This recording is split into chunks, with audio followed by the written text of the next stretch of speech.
Hi there and welcome to another episode of Crunching the Numbers. This week we're having a look at the PLUS trial.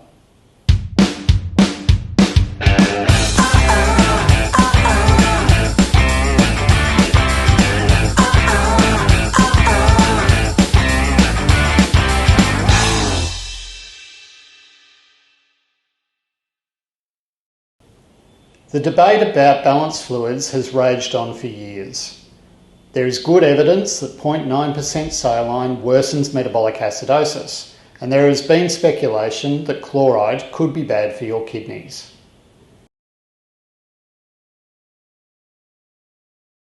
The PLUS trial recruited critically ill patients who, in the opinion of their treating team, required volume expansion. The study excluded burns and brain injury patients.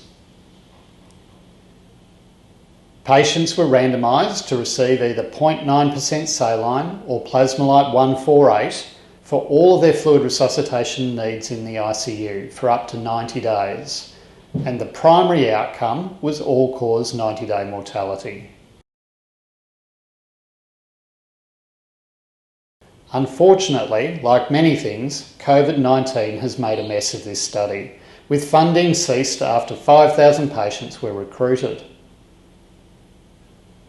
Hemodynamic markers were similar between the two groups, suggesting that they all received similar titration of therapy. The median duration of therapy was 6 days, over which time they received approximately 3.8 litres of study fluids.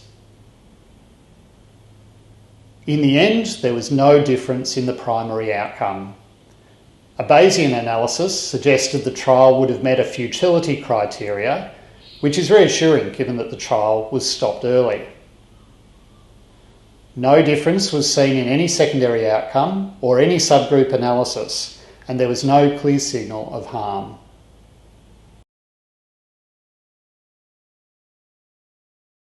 Overall, this was a robust trial run by an extremely experienced ICU fluids research group. The patient group included moderately sick patients, which is good, but not a lot of fluid was ultimately given, raising questions about whether a significant result was ever likely. PLUS excluded patients who had received more than 500 mL of fluid in the ICU prior to randomisation.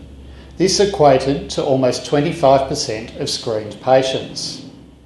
Given the median time to recruitment was 2 hours, this is exactly the group who most likely would have benefited from bolus fluids. So what do we take from all of this? It had seemed that for patients who are already in the ICU, the choice of fluid makes little difference, especially when they don't need large volume resuscitation. This is one of the largest and most robust trials in this area, and it mirrors the results from the BASICS paper, which was released in 2021. As always though, fluids seem to spark strong opinions amongst intensivists, so PLUS probably isn't the end of the story.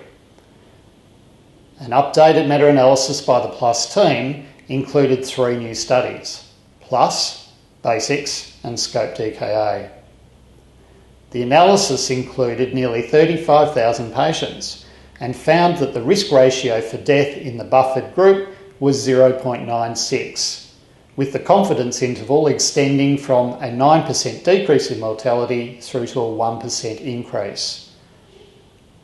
A Bayesian analysis found an 89% chance that buffered fluids were associated with improved mortality compared with saline.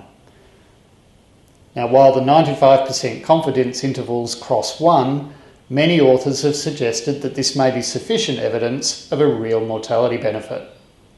And while that may be small in magnitude, the sheer number of patients treated with fluids globally each year and the low cost and risk of buffered fluids make them the preferred choice.